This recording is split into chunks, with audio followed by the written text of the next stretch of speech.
right. Good morning, everybody. My name is Stefan Gijs.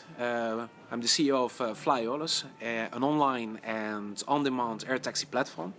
And today is the day of our second broadcast of our web video. This time not on video, but only on sound. Today we are in the Radisson Blu at Schiphol Airport. Schiphol Airport, one of the major hubs for long-haul travel in the world. And last time in our web video, we discussed how the economy growth was influencing the business jet charters and the private air travel. Now, it's also interesting to see the underneath of the market and to look at how the growing economy in Europe is influencing commercial air travel. Therefore, I'm sitting together with Odette Pimenta de Silva from NATM, and that is the Dutch Association of Travel Managers. And together with her, I will discuss some of these topics. Odette, welcome. Thank you, Stefan. Odette, we saw in the last amount of 6 months that air travel is growing again, and since 2008, that's an interesting fact. How did the business traveler change since 2008, and how will the needs of the business traveler towards the future change since this growth is happening? First question, it's not the business traveler, it's the world that changed, because we all have our smartphone. And the smartphone and the new media purposes, they really changed our habits and the way how we approach our business. So the business traveler changed as well. They always say that's the Gen Y that's infected, but I'm not Gen Y, I'm also infected. So it affects all of us. What we see there is that you get difficulties. As a travel manager, you have to be in control because you're in the lead on all the costs and you have to know where your travelers are. So the problem there is that has to be managed is, will my travelers use our booking tools?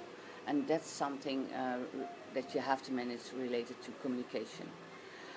So if you bring the message across, if you're not using an online booking tool, but dedicated by that you can do your booking, contacting your TMC by email or by telephone, that's the old-fashioned way. Then you have to be aware, make them aware that they use those tools and not go to the internet and do their booking on the internet. And you have to make sure that you make them aware that they have to use your corporate agreements. And that's difficult, but that's all related to bringing across the message, what your company goals are and what you really want to achieve. And well, if you look at the world, a lot of things have changed. There's terrorism. So duty of care is one of the major topics for all of us, but for every employer, because it's related to travelers and non-travelers. And duty of care is always focused on the travelers, but every employer should be aware that they are responsible for their employees in general. Yeah. So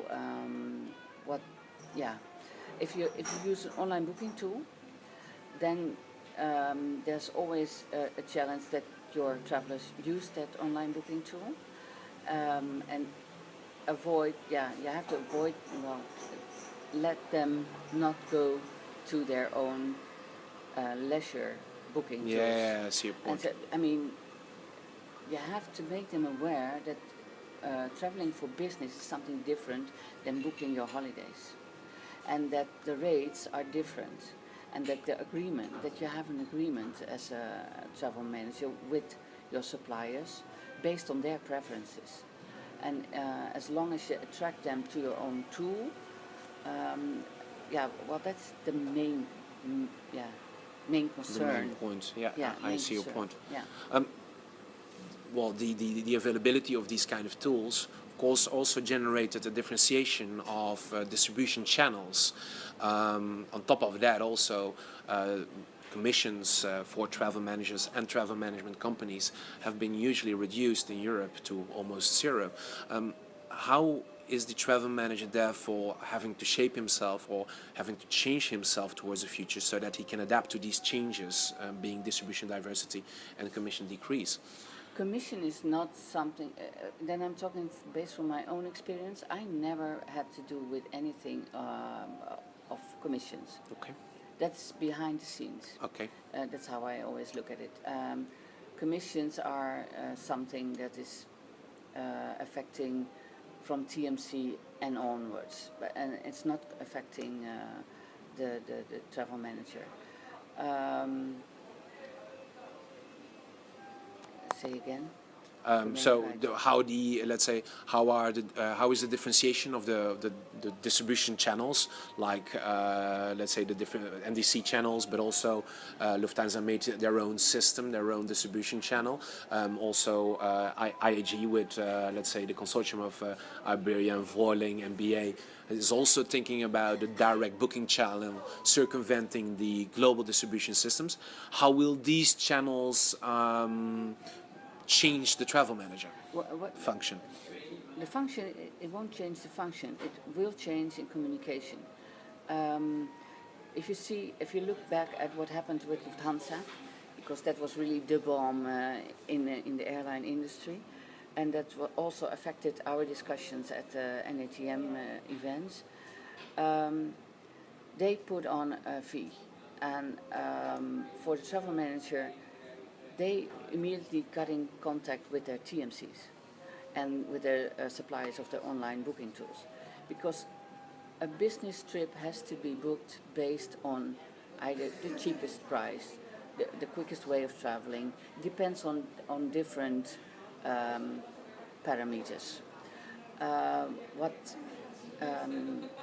If you want to go, I don't know, Amsterdam, Frankfurt, and you have a choice between KLM and Lufthansa and some others, then for the travel manager it's important that it's bookable in the tool or through the TMC.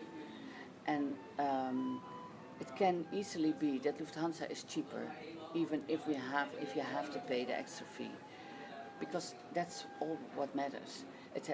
A booking has to be visible in the data reporting, in the management data.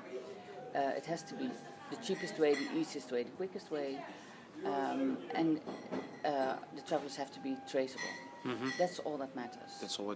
So the fact that originally, let's say, GDSs were very centralized is not a major aspect, let's say, of a necessity for a travel manager to use these kind of systems. That's what you're saying. For the majority of travel managers, yeah, okay, they don't care. Okay, clear. We see also that there's a lot of new airline business models appearing in the market. You see, after the short-haul, low-cost models, which influenced our market considerably, we also see new models which are coming up in the long-haul market. Does this imply also that the portfolio for travel managers is increasing in using different kind of models, or will this not necessarily change, let's say, anything for the travel managers toward the future with these new business models? Not that I can think of right now. I'm interested to see what the NDC model will be, what the effect will be there. I have my ideas on that, but I keep that to myself. So I'm interested to see how it's evolving. Okay, so how, let's say, the ancillary products and the distribution of ancillary products, how that will basically influence the market towards the future and for the travel managers. The budget of the travel managers. Yeah. And how their influence will be there. If they have influence. Yeah, now I do give them my ideas on that. Yeah. All right. We see also that sharing platforms in the sharing economy are more and more used by travelers and business travelers. Does that also mean that sharing economy models like Uber, taxi rides, or Airbnb as an alternative to hotels, will they also be used more and more by travel managers in the future as a part of their portfolio towards their employees, etc.? Depends on a lot of things. If you look at outside the Netherlands, I mean, the Dutch market is different if you compare that to the UK market, for instance. If I follow news that you see their reflection on, we allow Airbnb, we allow Uber. In the Netherlands, I don't hear that back from my members.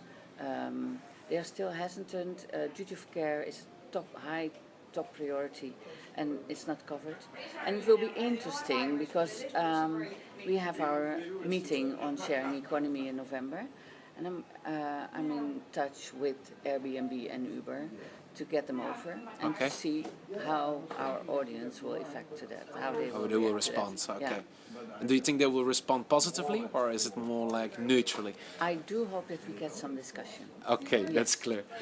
All right, Odette, thank you for your time. Thank you for sharing your ideas about, let's say, how the travel manager function will change towards the future. I also thank the audience of joining us in our second broadcast, and I hope to see you all, hear you all back next time. If you have any input or any things you would like to respond, please do feel free to respond on this broadcast over our social media channels. Thank you very much. Thank you. Thank you, Odette. Thank you.